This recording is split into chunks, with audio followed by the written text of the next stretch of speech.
Maseret Yoma, traité Yoma, Dafid Zayin, feuille numéro 17. Nous sommes à la seconde ligne. Ravada Brele Rav Yitzhak Amar. Ravada, fils de Rav Yitzhak.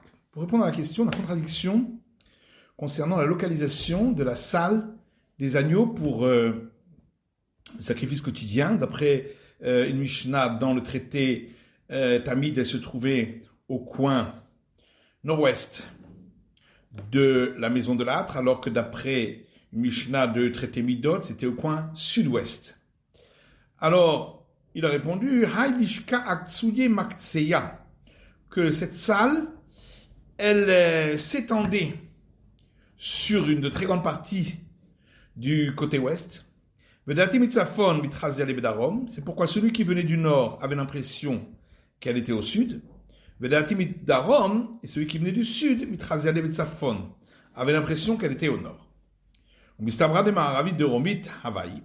Par contre, il semble plus juste de dire qu'elle était plutôt au coin sud-ouest que nord-ouest. Mimaï, pourquoi? Mideraminal lechem apanim alechem apanim.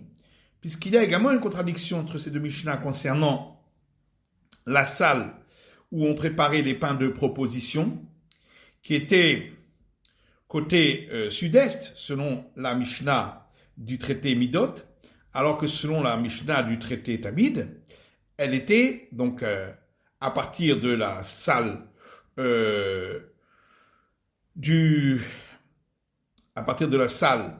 des agneaux, qui était selon cette Mishnah côté nord-ouest. Elle se trouvait 3 salles après en tournant autour de la maison, ce qui donc dirait qu'elle était donc côté plutôt sud-ouest. Et c'est pourquoi au Mishaninan, on avait répondu Amar Ravuna Bril Ravishua, au nom de Ravuna Bril Ravishua, Marka Hashiv Derech Yamin ou Marka Hashiv Derech Sebol, que la Mishnah dans Midot, elle fait le tour de cette maison en allant vers la droite toujours, donc dans le sens inverse du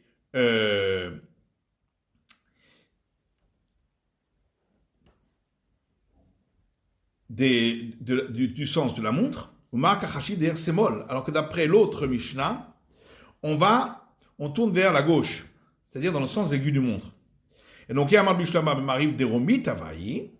et donc, si on dit que la salle des agneaux se trouvait au coin sud-ouest, ainsi on a une réponse et on a solutionné la contradiction concernant la salle des pains de proposition, que en partant de là et en tournant dans le sens aigu du montre, eh bien le troisième coin qui suit, c'est donc bien le coin sud-est. Et là, Yamat Sefolit Maravit Avaï. Par contre, si on dit que la salle des agneaux se trouvait au coin nord-ouest,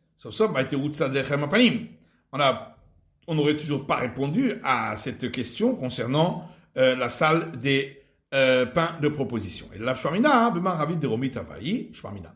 Donc on a une preuve d'ici qu'effectivement la salle des agneaux était au coin sud-ouest, donc on en a bien la confirmation. Alors comment peut-on pu répondre que dans la Mishnah de traité Tamid, on tournait autour de cette maison de l'âtre en tournant vers la gauche? Pourtant, nous avons une règle qui dit chaque fois que tu tournes, il faut toujours tourner vers la droite. Et donc, quand on monte sur la rampe de l'autel et on tourne autour de l'autel, on doit aller au départ vers l'est. On répond, ça c'est uniquement concernant le service du temple. Ici, dans cette Mishnah, c'est simplement on recense les différentes salles. Donc, il ne s'agit pas du tout du service, donc on peut très bien tourner vers la gauche. On avait vu dans la Mishnah que le grand prêtre offrait une part en premier. Il avait la priorité pour offrir. Et également, il avait la priorité pour se servir des parts. Tanou Ramanan, et nos sages ont enseigné dans une braïta. Qu'est-ce que ça veut dire? Qu'il avait la priorité pour offrir. Omer olazu ani makriv. Il pouvait dire, cet holocauste, c'est moi qui vais l'offrir. Minchazo ani makriv. Cette oblation, c'est moi qui vais l'offrir. Ketsa notel chelek berosh. Et qu'est-ce que ça veut dire qu'il prenait une part en priorité? Omer chatalzu ani ochel. Il pouvait dire, ce sacrifice expiatoire, c'est moi qui vais le manger. Hashamze ani ochel. Ce sacrifice pour une faute, c'est moi qui vais le manger. Hala, mishte halot. Maintenant, pour les offrandes du public, il pouvait prendre un pain sur les 2 pains qu'on offrait à la fête de Shavuot, à la fête des semaines. Arba ou chamesh mi maaseh lechem apanim. Et il pouvait prendre 4 ou 5 pains, des pains de proposition. Rabbi Omer leolam chamesh.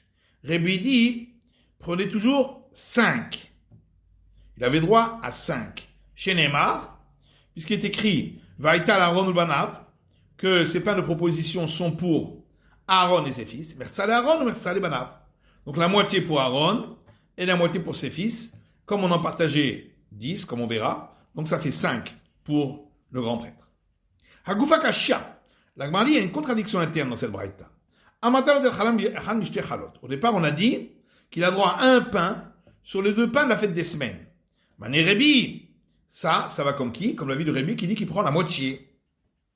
Dama Palga Shakil qui a dit qu'il prend la moitié. Ema Metsiata, voyons la suite de la Mishnah, l'enseignement du milieu. Arba o Hamesh Maaseh lechem apanim. Il avait droit à 4 ou 5 pains, des pains de proposition. Atane Rabanan. Ça va seulement d'après les sages, parce que d'après Rébi, il avait droit à 5, jamais maximum 4. C'est toujours 5, puisqu'il avait droit à la moitié. D'Amré lo Shakil Palga.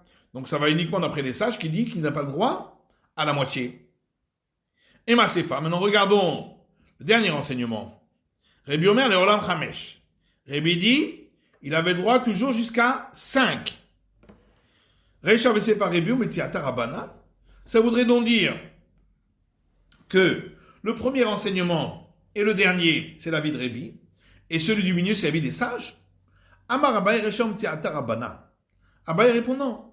Le premier enseignement et l'enseignement du milieu sont tous les deux l'avis des sages.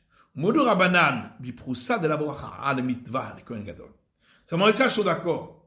Dans le cas des 2 pains de la fête des semaines, qu'il avait droit à un pain entier, bien que d'après eux n'a pas le droit à la moitié de la part, mais c'était pas un honneur de lui donner un pain coupé.